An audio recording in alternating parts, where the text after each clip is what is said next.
안녕하십니까. 2020년 10월 29일 최병무의 팩트 시작하겠습니다. 요새 윤석열 검찰총장에 대한 정치권의 관심 유난히 많아졌죠.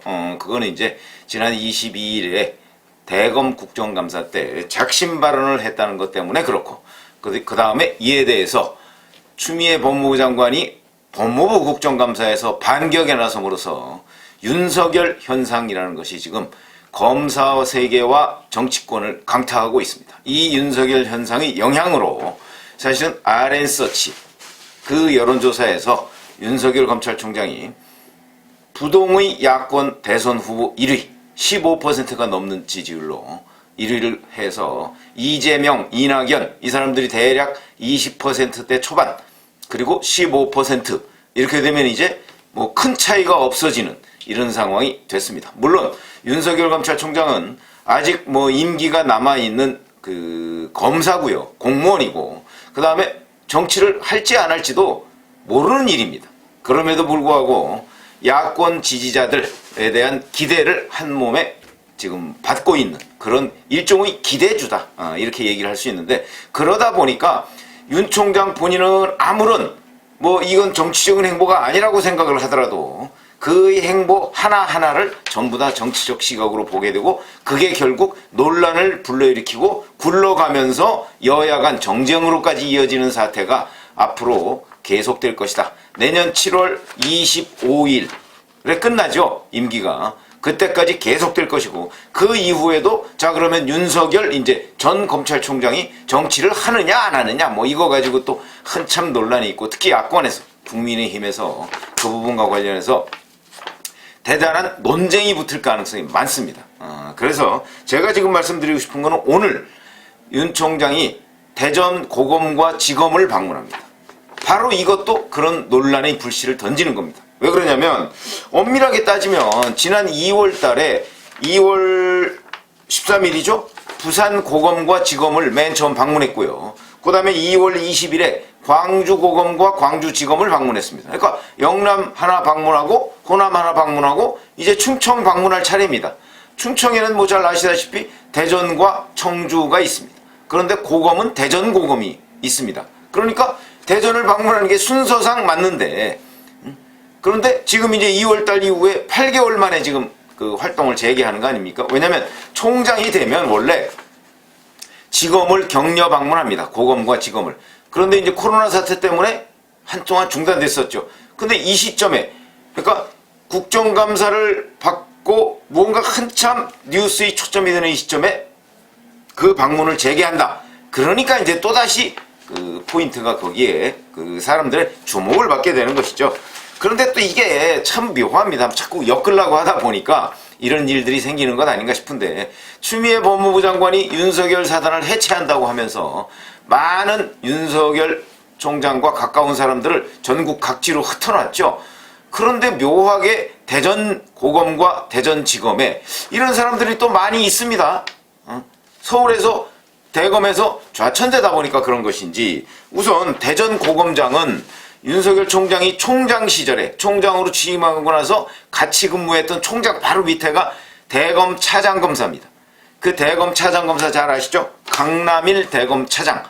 이 사람이 추미애 장관에 의해서 지금 좌천돼서 대전 고검장으로 가 있습니다.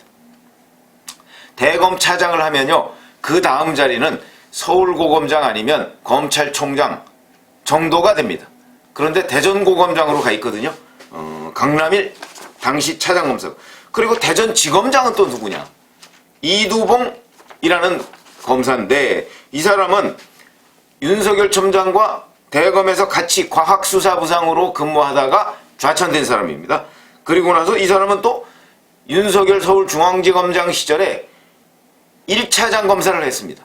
1차장 검사. 그럼 1차장 검사는 형사 1부부터 형사 9부까지를 관장하는 차장검사인데, 여기에 또 문제가 있습니다. 자, 세계일보를 보니까 이런 얘기가 나와 있더군요.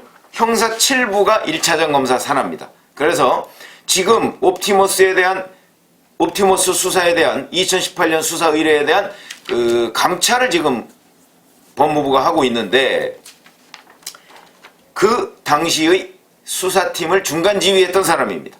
그 사람을 윤석열 총장이 만나는 게 부적절하다. 또 이런 지적을 해놨더군요. 뭐 이 얘기도 일리는 있습니다. 그러나 부산에 이어서 광주에 이어서 대전을 방문하는데 대전지검장을 방문 안 한다? 이것도 또 참 안 만난다? 이것도 애매한 일이죠. 안 만날 수가 없는 것이죠, 그거는. 그러니까 그거는 단독으로만 안 만나면 큰 문제는 없는 것 아닌가? 저는 이렇게 보고요. 이런 것들을 다 지금 그 색안경을 끼고 볼 수밖에 없는 그런 정도의 위치가 됐다. 이게 그냥 평범한 검찰총장 같으면 그렇게 안 볼 텐데 지금 뭐 워낙 여권과 추미애 법무부 장관에 의해서 사퇴 압박을 받고 있다 보니까 그 하나하나가 전부 다 무슨 정치적 색안경을 끼고 볼 수밖에 없는 이런 상황이 돼버렸다. 이 비극은 결국은 여권과 추미애 법무부 장관이 초래한 것이다. 이렇게 볼 수가 있고요. 마침 또 대전지검의 형사 3부장이 있는데 이복현 형사 3부장입니다. 어디서 많이 들어보셨죠? 요 직전까지 서울중앙지검에 있었습니다. 그리고서 국정원 댓글 사건이나 아니면 제일모직 삼성물산 합병 의혹 뭐 이런 거와 관련해서 수사를 하던 사람입니다. 그런데 여기도 역시 중앙지검 부장 하다가 대전지검의 형사 3부장으로 갔다? 이것도 좌천 케이스입니다. 윤석열 사단이라는 이유로 이렇게 되어 있고요. 그리고 양석조 검사 뭐 기억나시죠? 이게 뭐냐면 대전 고검 검사로 있는데 그 대검 간부 상갓집에서 심재철 당시 반부패부장 현재의 법무부 검찰국장을 향해서 당신이 검사냐라고 했던 그런 사람입니다. 그리고 이 부분에 관해서 추미애 법무부 장관이 또 양석조 검사를 비판했었죠. 뭐 기강이 무너졌다는 식으로 비판을 했었는데 추태 이렇게 얘기를 했었습니다.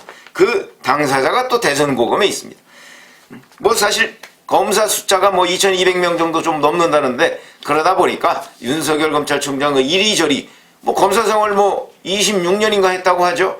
그러다 보니까 이리저리 2년 안 닿는 사람이 뭐 거의 없는 이런 상황이 지금 됐는데 어찌됐든 간에 이런 대전고검을 방문하는 것과 관련해서 고검지검을 방문하는 것과 관련해서 정치적으로 이런저런 해석이 나오고 있다. 자, 그러면 실제 윤 총장은 오늘 대전 고검과 지검 오늘 오후입니다. 고검과 지검을 방문해서 어떤 발언을 할 것이냐 이거에 대해서 추측해 볼 수 있는 단서는 수행하는 사람이 박기동 대검 형사정책 담당관입니다. 이 사람은 뭐 하는 사람이냐? 검경 수사권 조정 뭐 이런 거를 담당하는 사람이죠. 검경 수사권 조정 끝났습니다. 그래서 내년 1월 1일부터 수사권이 조정되는데 그래서 오늘 그 대전 고검과 지검 방문은 사실은 이 수사권 조정에 대한 일선 검사들의 의견을 청취한다. 뭐 그리고 격려한다. 뭐 이런 의미를 대외적으로는 담고 있습니다. 물론 실질적으로 가서 그런 얘기를 할 것이고요. 이제 기자들이 주목하는 거는 자 대검 국정감사에서 윤석열 총장이 이제 작심 발언을 했는데 그에 대해서 법무부 국정감사에서 추미애 장관이 멍군식으로 반격을 가했는데 자 그러면 대전 고검과 지검 방문해서 윤 총장이 이에 대해서 다시 반격의 칼을 뽑아들 것인가 말 것인가 아마 그 부분에 주목이 되고요. 뭐 그와 유사한 어떤 식의 작은 꼬투리라도 있다면 윤 총장 또 작심 발언, 작심 반격 뭐 이런 제목으로 아마 나올 겁니다. 아마 윤 총장 측에서도 그런 거를 좀 알지 않을까요? 그러다 보니까 오늘 관측하건대는 아마 상당히 일반적인 수사권 조정 얘기 뭐 이런 것만 할 가능성이 있다. 그러니까 오늘은 작심 반격에 나서지 않을 가능성이 있다. 왜 그러냐면 여기서 작심 반격에 나서면요 또다시 청와대와 여권, 민주당 이런 데로부터 집중 포화를 받습니다. 물론 본인이 정말 정치를 하겠다면 그런 것이 더 유리할 수가 있겠죠. 여권으로부터 맞으면 맞을수록 맷집이 더 강화될 것이기 때문에 그러나 제가 보기에 윤 총장은 아직 거기에까지 생각이 미치지는 않은 것으로 보입니다. 그러다 보니까 자 이것을 정치적으로 이끌어갈 것이냐 말 것이냐 하는 부분에 관해서 아직 판단 유보 상태다. 그러니까 이걸 저 같은 사람, 그러니까 저같이 그 정치부 기자를 오래 한 사람 입장에서 본다면 이것을 정치적으로 조금 더 이렇게 한 클릭 정도 이동하는 것이 어떤가 싶은 생각이 있지만 그 윤 총장의 그간 행보를 보면 그런 정치적 스탠스보다는 약간은 공무원적인 그 행보를 하고 있다. 저는 그렇게 분석이 되기 때문에 아마 그러면 오늘은 반격에 나설 가능성이 별로 없다. 이렇게 봅니다. 그런데도 불구하고 언론에서는 뭐 하나만 잡히면 또 반격으로 아마 기사를 쓰게 될 것이다. 그런 의미에서 본다면 오늘 꼬투리를 잡히지 않기 위해서 윤 총장이 굉장히 신중 모드로 가지 않을까 이런 생각이 들고요. 또 이 최재성 대통령 정무수석 비서관이 보니까 KBS에 나와가지고 윤 총장에 대해서 비판을 했더군요. 저는 이런 것들이 청와대도 드디어 이제 윤 총장에 대한 견제에 직접 나서고 결국은 추미애 윤석열 이 갈등에서 청와대가 추미애 장관의 편을 든 것이다 이렇게 보입니다.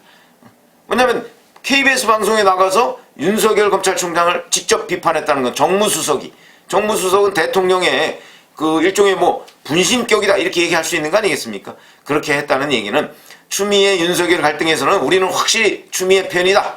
이 메시지를 윤석열 검찰총장한테 주는 것이고 그것이 하필이면 윤 총장의 대전 고검지검 방문을 하루 앞두고 나왔다. 이런 점에서 본다면 윤 총장이 오늘 대전 고검과 지검 방문해서 추미애 장관을 향해서 또다시 반격의 칼을 휘두르기에는 다소 무리가 있고 그렇게 됐을 경우에는 정말 정치적 행보로 보일 가능성이 있고 그러면 윤 총장에 대한 그 야권의 기대 이거는 조금 더 커질 수 있을지 모르겠으나 전체적으로 어떤 중간층 아직 임기가 내년 7월 말이니까 9개월 정도 남았는데 지금부터 너무 정치 행보를 하는 것 아니야?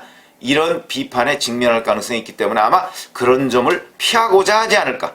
그렇게 본다면 오늘 대전 고검과 지검 방문이 외부의 시선에서는 굉장히 주목되는 것이지만 실질적으로 윤 총장은 거기에서 무슨 큰 발언이나 아니면 주목될 만한 발언 이런 걸 하지 않을 가능성이 더 높다. 그래서 제가 오늘 말씀드리는 거는 대전 고검과 지검 방문을 보는 눈 뭐 이런 거에 대해서 말씀을 드렸는데 하나 이런 건 또 참고할 부분이 있습니다. 국민의힘이 탈원전 정책, 그러니까 감사원 감사 결과가 좀 미진하다 해서 그 부분에 관해서 이제 산업통상자원부 관계자, 한수원 관계자 뭐 이런 사람들을 아마 업무상 배임 등의 혐의로 고소를 한다고 했습니다. 고발. 근데 그 사건 배당이 아마도 대전지검에 이루어질 가능성이 있는데 그 점에서도 또 주목이 됩니다. 그 배당은 뭐 아직 언론 보도에 보면 배당이 이루어지지 않았다 이렇게 되는데 그게 왜 그러냐면 산업통상자원부를 관할하는 곳 산업통상자원부가 세종시에 있으니까 그러면 대전지검에서 맡는 이 사건 수사를 맡는 것이 맞습니다. 그런데도 불구하고 그런 합리적이고 순리적인 배당을 했어도 이 또한 정치적으로 바라볼 가능성이 매우 많다. 그런데 오늘 또 바로 그런 대전지검, 대전고검을 방문한다. 이래저래 정치에 휘말릴 수밖에 없는 상황이 됐다. 근데 그 원인 제공은 여권이 했다. 이런 말씀을 드립니다. 감사합니다.